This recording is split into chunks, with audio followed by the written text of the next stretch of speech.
Ce que nous devons faire aujourd'hui pour démarrer notre projet, c'est de trouver des investisseurs qui ont beaucoup d'argent.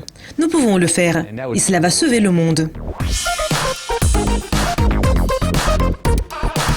Howard, lors de notre interview précédente, vous avez dit que l'énergie de fusion avait besoin de 7 milliards de dollars en investissement. Est-ce que la situation a changé depuis lors? Tout d'abord, je voudrais dire qu'il ne s'agit pas d'investissement, il s'agit plutôt d'une contribution. En ce qui concerne les coûts, j'ai fait une analyse détaillée pour comprendre combien le projet pourrait coûter.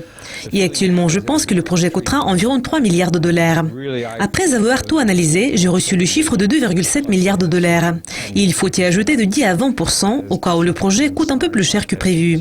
Donc, selon mes estimations, nous aurons besoin de 3 milliards de dollars pour une période de plus de 10 ans. Et pourriez-vous nous parler un peu plus sur les avantages de l'énergie de fusion?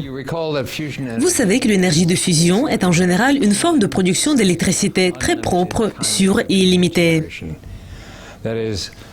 Pour recevoir de l'énergie de fusion, on utilise principalement l'eau de mer en tant que matière première.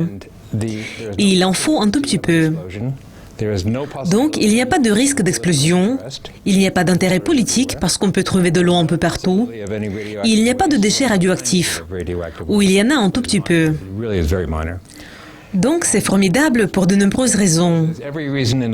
Si vous avez beaucoup d'argent et vous pouvez faire un investissement à long terme, donc la meilleure chose que vous pouvez faire avec l'argent que vous possédez, c'est de laisser l'énergie de fusion devenir votre héritage. Et puis, vous pourriez dire à vos petits-enfants, « J'ai aidé à sauver le monde. J'ai donné mon argent pour prouver que l'énergie de fusion peut servir de source d'électricité non seulement pour le monde occidental, mais aussi pour le monde entier. » Un grand nombre de pays de l'Extrême-Orient et de l'Afrique souffrent des pannes de courant dans les hôpitaux car il n'y a pas assez d'électricité. Et on observe une altération rapide des produits alimentaires car il n'y a pas de réfrigérateur ou de climatiseur. Donc, dans ces pays, on a besoin d'électricité. En Afrique, les gens transportent de l'eau sur leur tête. Ils mettent 1 heure pour aller prendre de l'eau dans un barrage. Et cette eau, évidemment, n'est pas du tout propre. Nous sommes en mesure d'améliorer cette situation. Nous pouvons dessaler l'eau de mer ou utiliser l'eau douce des lacs et des étangs. Nous avons besoin d'électricité et les technologies existent déjà. Donc nous avons besoin seulement d'électricité et l'énergie de fusion peut nous aider. Du point de vue humanitaire, l'énergie de fusion semble avoir de grands avantages. Et pourriez-vous nous parler de recherches qui prouvent que l'énergie de fusion est efficace et du processus pour en produire? En général, le processus est assez simple. Il faut prendre 2 petites particules d'eau, des atomes d'hydrogène ou des isotopes de l'hydrogène. Puis, il faut bien les réchauffer de sorte qu'ils bondissent beaucoup. La chaleur représente une énergie cinétique, et donc les atomes commencent à bondir et à heurter les autres atomes. Et si la température atteint 100 millions de degrés, ou même 200 millions de degrés, les atomes se heurtent si fortement qu'ils surmontent les répulsions et ils commencent à fusionner. Lorsque 2 atomes d'hydrogène fusionnent, nous recevons de l'hélium en tant que sous-produit. Et l'hélium, c'est le gaz que nous utilisons pour gonfler les ballons. C'est un produit utile. Il n'est pas radioactif, il disparaît rapidement et il est très léger. Il n'est pas cher, mais en général, vous pouvez le stocker et puis le vendre. Vous n'allez probablement pas le faire car cela n'apporte pas beaucoup, mais c'est un très bon sous-produit.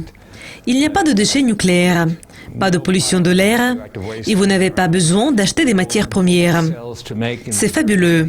Mais ce projet n'est pas encore mis en œuvre. Ce que nous devons faire aujourd'hui, c'est de prouver que nous pouvons produire ce type d'énergie. Je suis sûr que nous pouvons produire ce type d'énergie, mais nous devons le prouver. Sans aucun doute, la technologie est très compliquée.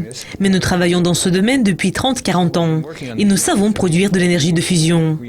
Nous savons fabriquer des aimants supraconducteurs, nous savons produire des éléments qui peuvent tenir bien le plasma, et nous savons contrôler le plasma. Donc nous avons assez de connaissances dans ce domaine. La seule chose que nous devons faire aujourd'hui pour démarrer notre projet, c'est de trouver des investisseurs qui ont beaucoup d'argent. Nous pouvons le faire et cela va sauver le monde.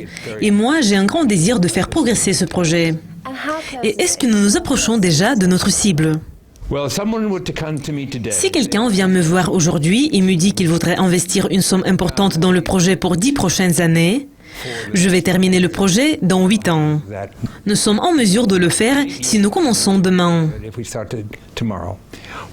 Monsieur Eisenhower, par exemple, a proposé aux Nations Unies le programme Atom for Peace en 1953.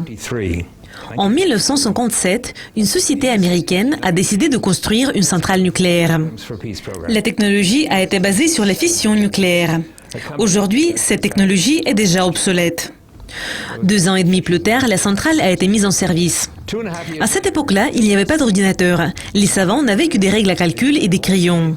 Et 2 ans et demi plus tard, la centrale a été déjà mise en service.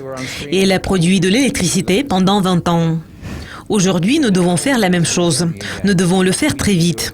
Si dans 8 ans, je ne réussis pas à terminer le projet, je serai très déçu. Il faut chercher des gens qui puissent soutenir ce projet. Nous gardons les doigts croisés pour ce projet. Merci de votre participation. Merci, Jessica. Cela conclut notre interview avec Howard. Si vous avez aimé cette interview, commentez-la sur dukascopy.tv.